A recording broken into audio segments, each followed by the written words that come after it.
Hello everyone, Shreya education में आप सभी का स्वागत है। आई होप कि आप सब बहुत अच्छे होंगे। तो फ्रेंड्स, आज मैं आपको अति लघु उत्तरीय प्रश्न से कुछ ऐसे प्रश्नों के बारे में बताऊंगी जो आने वाले पुलिस की भर्ती में हमारे लिए बहुत ही हेल्पफुल होने वाली है। तो वीडियो को इन तक ज़रूर देखिएगा और पूरा समझने की कोशिश ज़रूर कीजिएगा। तो चलिए स्टार्ट करते हैं। सबसे पहले हमारा ये क्वेश्चन है, अकबर का जन्म कब हुआ था?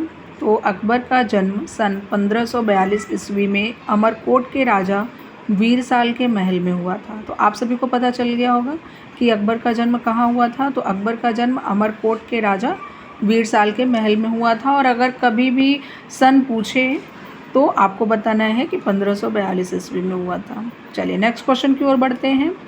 किस मुग़ल बादशाह के काल में चित्रकला का उत्कर्ष हुआ था? तो हम कई पुस्तक में यही चीज़ पढ़ते हैं कि मुग़ल बादशाह जो थे वो जहांगीर के काल में चित्रकला का उत्कर्ष हुआ था और उस मुग़ल बादशाह का नाम जहांगीर था। ठीक है, जिसमें चित्रकला का उत्कर्ष हुआ था, क्योंकि जहांगीर कला के प्रति अत्यधिक रुचि रखते थे और उनको कला से अधिक लगाव था। इस वजह से जहांगीर के काल में ही चित्रकला का उत्कर्ष हुआ था।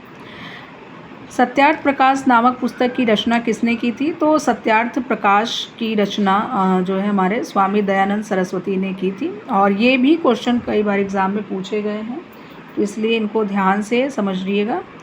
प्लासी का युद्ध किस किस के बीच में हुआ था? तो प्लासी का युद्ध सिराजुद्दौला और बंगाल के नवाब तथा क्लाइव ईस्ट इंडिया के बीच में हुआ था। अगर आपको शॉर्ट फॉर्म में याद करना है तो सिराजुद्दौला और क्लाइव, इन दोनों के बीच में किसका युद्ध हुआ था? प्लासी का युद्ध हुआ था। ठीक है। कनाडा के उत्तरी भाग में निवास करने वाली प्रजाति कौन सी है? तो कनाडा के उत्तरी भाग में निवास करने वाली प्रजाति एक एस्किमो है।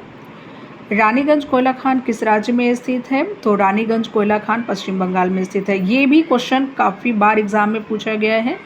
नरौरा के बारे में पूछ लेता है, नरौरा परमाणु संस्थान कहाँ स्थित है? तो आपको बताना है उत्तर प्रदेश में। और अगर रानीगंज कोयला खान किस राज्य में स्थित है इसके बारे में पूछता है तो आपको पश्चिम बंगाल के बारे में बताना है। ठीक है, आइए, भारत में हरित क्रांति की शुरुआत कब हुई थी? तो भारत में हरित क्रांति की शुरुआत सन 1966 से 1967 में हुई थी।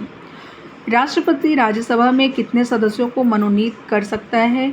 तो राष्ट्रसभा राज्यसभा में 12 सदस्यों को मनोनीत कर सकते हैं। ये भी वेरी इंपॉर्टेंट क्वेश्चन है और कई बार एग्जाम में पूछे गए हैं।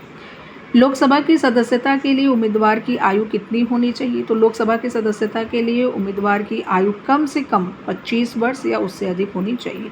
25 वर्ष से कम नहीं होनी चाहिए।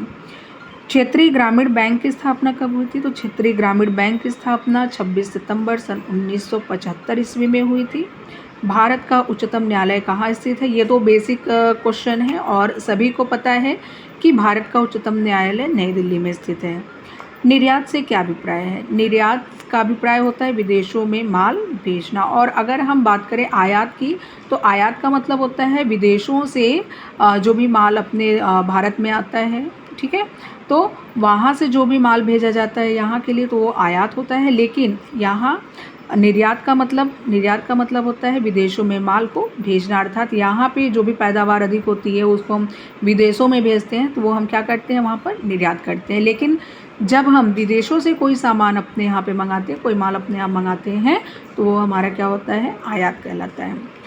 राजस्व से आप क्या समझते हैं? तो राजस्व का अर्थ है सरकार द्वारा वसूले गए सभी प्रकार के कर व शुल्क, निवेशों पर प्राप्त ब्याज तथा लाभांश तथा विभिन्न सेवाओं के बदले प्राप्त रकम को हम राजस्व कहते हैं।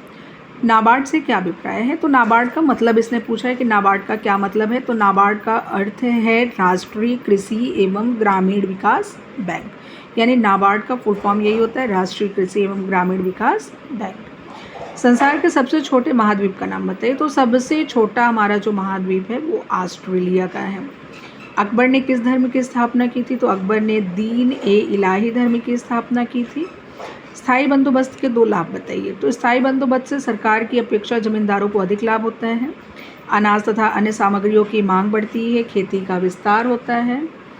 खेती के लिए नई भूमि की मांग बढ़ती है। तो ये हमारा स्थायी बंदोबस्त होता है, उनके ये 2 लाभ हैं। ठीक है। टैंगा प्रदेश में किस प्रकार के वन पाए जाते हैं? तो ये क्वेश्चन भी काफ़ी बार एग्जाम में पूछा गया है। टैंगा प्रदेश में शंकुल वन पाए जाते हैं जिन्हें हम साइबेरिया में क्या कहते हैं, टैंगा के नाम से जानते हैं। सहारा मरुस्थल किस महाद्वीप में स्थित है? सहारा मरुस्थल हमारा उत्तरी अफ्रीका में स्थित है। वन संरक्षण क्या होता है? ज़्यादातर ये क्वेश्चन भी पूछे जाते हैं कि वन संरक्षण क्या होता है। तो वन संरक्षण का अर्थ है कि वनों के अंधाधुंध कटाव को रोककर उनकी रक्षा करना। वनों के संरक्षण और विकास के लिए सरकार ने अनेक कदम उठाए हैं और इसी एक कदम में हमारा चिपको आंदोलन भी था। चलिए अगले क्वेश्चन की ओर बढ़ते हैं। वन से प्राप्त होने वाले 2 अप्रत्यक्ष लाभ। तो वन से हमें क्या क्या प्राप्त होते हैं? वन वायुमंडल में कार्बन डाइऑक्साइड की सांद्रता को बढ़ने नहीं देते हैं। वन हमें ऑक्सीजन, वन से हमें किसकी प्राप्ति होती है? ऑक्सीजन की प्राप्ति होती है। कार्बन डाइऑक्साइड को ऑब्जर्व करते हैं और ऑक्सीजन हम लोगों को देते हैं, ठीक है। वन बादलों को अपनी ओर आकृष्ट करके जल में वृद्धि करने में सहायक होते हैं, यानी वनों के माध्यम से ही क्या होता है, मानसून मौसम बनते हैं और जिससे हमें क्या होता है, जल वृद्धि में सहायक होते हैं। संसद के 3 अंग कौन कौन से हैं? तो आपको पता है कि संसद के 3 जो अंग हैं वो लोकसभा, राज्यसभा और राष्ट्रपति है। भारत के तीनों सेनाओं का प्रधान कौन होता है? तो भारत के तीनों सेनाओं का प्रधान जो होता है वो राष्ट्रपति होता है। नीति आयोग का पदेन अध्यक्ष कौन होता है? तो नीति आयोग का पदेन अध्यक्ष जो हमारे प्रधानमंत्री हैं वो होते हैं और इस समय के प्रधानमंत्री माननीय नरेंद्र मोदी जी हैं। लोक अदालत किसे कहते हैं? तो लोक अदालत में शांतिपूर्ण ढंग से 2 पक्षों के मध्य समझौता कराकर विवादों का जो हल किया जाता है, जैसे वाहन दुर्घटना, विवाह या फिर पारिवारिक, बिजली गृह कर, पेंशन संबंधी, भूमि अधिग्रहण तथा उपभोक्ता संबंधी मुकदमों को लोक अदालत में निपटाया जाता है। जनहित याचिका क्या है? जनहित याचिका भारतीय कानून में सार्वभौमिक हित की रक्षा के लिए मुकदमे का प्रावधान है। इसमें आवश्यक नहीं कि पीड़ित स्वयं अदालत जाए। समाज के निर्धन व्यक्तियों और कमज़ोर वर्गों को न्याय दिलाने में जनहित याचिकाएं लाभदायक हैं।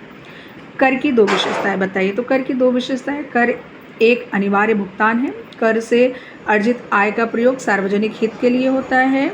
करदाता को कोई प्रत्यक्ष लाभ नहीं मिलता, यानी कर जो देने वाला है उसको कोई भी लाभ नहीं मिलता है। भारत में प्रथम पंचवर्षीय योजना का प्रारंभ कब हुआ था? तो भारत में प्रथम पंचवर्षीय योजना 18 दिसंबर सन 1951 ईस्वी को प्रारंभ हुआ था। भूमि विकास बैंक की स्थापना कब की गई? तो भूमि विकास बैंक की स्थापना 26 मार्च 1957 को की गई।